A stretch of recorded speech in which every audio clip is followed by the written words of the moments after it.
The Detroit Tigers had a very interesting season last year as they went 78 and 84. However, if you take out their first 11 games, they went 76 and 75 minus those first 11 games and were over 500 in the second half of the season. Entering 2024, I think they are a very interesting team in the AL Central Division, which is the weakest division in the American League. So let's not waste any time. Let's dive into what this Tigers team will look like. My name is Derek. I'm here with Luke. You're watching Bleacher Brawls, and this is the Detroit Tigers 2024 team profile. First things first, I'm going to hand it over to Luke. I want to kind of get your opening thoughts on this team, on the Tigers team, and what do you feel for this team heading into 2024? I don't feel as positive about them as you do. This team seems to be very big on positional versatility, which I think is a nice way of saying that they have a bunch of jags out there that they're just willing to throw out on the diamond wherever they can stand up straight and not hurt themselves trying to play.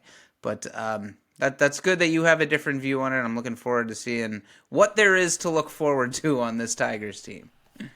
Well, we'll see about time. I do have a couple things in my sleeve to talk about here that I am excited to talk about with this team. But I'm going to hand it over to you first in terms of key players.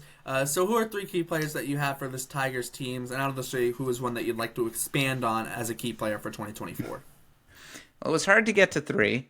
But I'll start with Tariq Skubal. He's got a clear path to acedom now with Eduardo Rodriguez gone, and he's really their only truly formidable option that you could say could head up a rotation.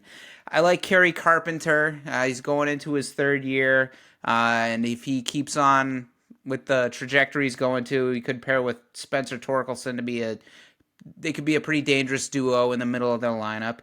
But I will focus on Colt Keith, who is big news for Tigers fans right now. They see him and Torkelson and Kerry Carpenter as the main pieces of their offense for the next decade. He just hasn't played an inning in the major leagues. He just signed a 6-year, $28.6 million deal that could reach 9 years and $82 million with options and incentives. The Tigers love his patience and his power and his contact, the combination. They say that's a combination that you don't see too often. And they love his work ethic, I think, most of all. They can tell he works his butt off and he's determined to be a great player. He's not guaranteed to make the opening day roster, but they're already paying him a big league salary, and Detroit's not big on wasting a sizable big league salary on anybody. And, I mean, they want him playing in Detroit this year. And you look at this roster, you're thinking, why wait? So I expect Colt Keith to be their starting second baseman this year. Yeah, I would think so, too. For me, I think Spencer Torkelson should be mentioned. I think he's like a clear and away, very, very solid player. And I think he was... I mean, when he was the first overall pick of a draft, when he was in 2020, I think that's super important. Another important player who was another early first round pick for the Tigers, Riley Green. I think Riley Green had a very good year last year. However, I do want to talk about Tariq Skubal. It's a guy I am extremely high on. I did starting pitching rankings this past offseason with the group. There's three of us, and Skubal in the total rankings ended up in like the 37 range. I had Skubal in the top 20. That tells you how high I am on Tariq Skubal as a starter. Last year, yes, he only pitched 80 innings, but in those 80 innings, 15 starts, he had a 2.80 ERA, a 2 FIP, 2 on the dot, and then a 2.77 SIERA. Also, only walked 4.5% of the batters he faced while striking out 33% of batters he faced.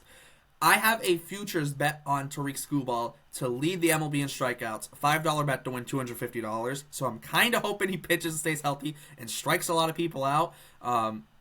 But because he was that good last year, and if he stays healthy, he could kind of mold himself into being a legit ace, not just the number one on this team.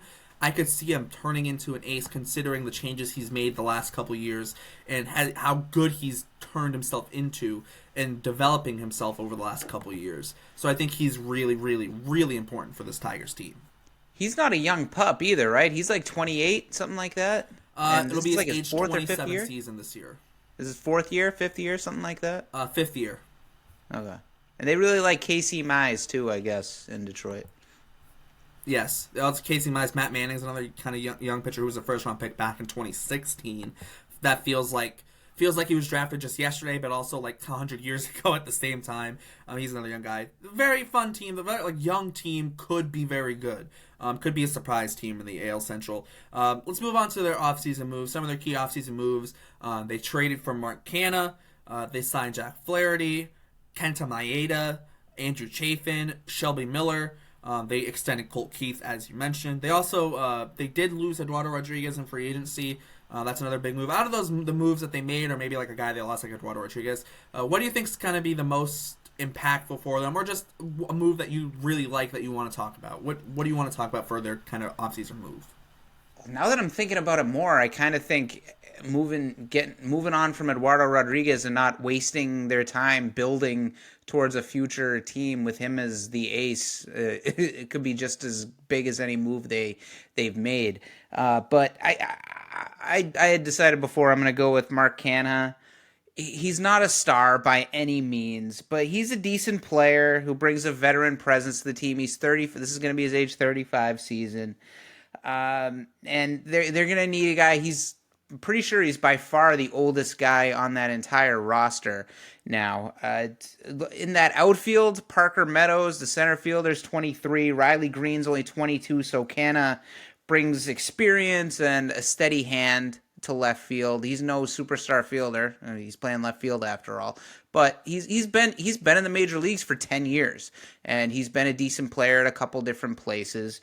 He's a career 250 hitter, but he's been around for a while. And on a young team, it's good to have high character veterans in the clubhouse, especially high character veterans that aren't stars, that aren't gonna demand that the younger guys genuflect to them when they walk in the room and that kind of stuff. The Tigers will look to him to help keep their team on an even keel during a season where they're not going to set the world on fire, and that grind, they're going to really feel that grind, I think, towards the end of the summer. So yeah, I mean, no big sexy moves for these Tigers, but Canha's not bad. I was considering talking about Colt Keith, but since you talked about him earlier, I'll go to my second option here. I like the Kenta Maeda signing a lot, actually. He only appeared in 21 games, 20 starts. It's weird that he came out of relief for a game last year, but a 4.23 ERA doesn't sound amazing. They had a 4.2 FIP, and his SIERA was 3.76, so maybe it shows he maybe was a little bit unlucky when he did pitch. I mean, he was unlucky in the fact that he took like a liner off the ankle from, I think it was Jarren Duran. So he's struggled with injuries a little bit the last couple years. I know he missed all of 2022, only made 21 starts in 21. But if Maeda can give him 120 to 130 innings, something around that, maybe a little bit more, and just kind of be a steady presence in this rotation. And similar to Jack Flaherty's in a similar state too. If he can just be a steady presence in that rotation, I think the Tigers team could shock people. So I think that's why the Maeda signing is actually pretty important, because if he does well, that's great, and the team maybe will do well because of that. Even if not, if he's still doing well, maybe he's a deadline trade this year, or maybe this offseason or next year, because it's a 2-year deal. So I like that. I do like that move a lot for the Tigers. And Flaherty's coming in on a 1-year deal, right? And he's coming in all humble because some people thought he was going to get paid this offseason, but he just did so bad in Baltimore. Yeah, that Baltimore run kind of killed his chances of getting paid. 6.75 ERA in Baltimore, pretty rough. But he could turn it around in Detroit. Last but not least, let's move on to expectations for this Tigers team. Their expectations aren't going to be to win a World Series, but I think it's still an interesting team, like I said. So I'll hand it over to you first, Luke. What are the expectations for this Tigers team in 2024? I got him in the World Series. No, there are no expectations for this Tiger team, and I think that'll help them. This team of very young guys having no expectations. If they go on a 5-game winning streak during the year, it's going to be, whoa, look at these Tigers. They're young and plucky underdogs. They got some talent, but my expectations for them are to keep building toward the future with the ultimate aim of finishing the season 500. And if they do that, I think they'll see it as a win. I think for me, somewhat so. I think the expectations are to kind of continue the development of the young core. Like we mentioned, guys like Riley Green, Torkelson, et cetera, et cetera. You can go on and on. But I think they're also going to want to stick in the playoff picture in terms of like being around the wild card spots. Maybe I don't think they're going to want to be like last year when they got out to that rough start and were so far out of it kind of early. I think if they can stick around the wild card picture, maybe not in a wild card spot, but only 2, 3, 4 games back, something like that. I think that's kind of the expectation. And if they can sneak in, they sneak in, right? But I think that's kind of the expectation. Continue the development of their young core, but try and still be competitive at the same time. Really quick, you're young. And the Tigers have been pretty awful most of your life. Who is your favorite Tigers player of all time? Anibal Sanchez. Oh, God.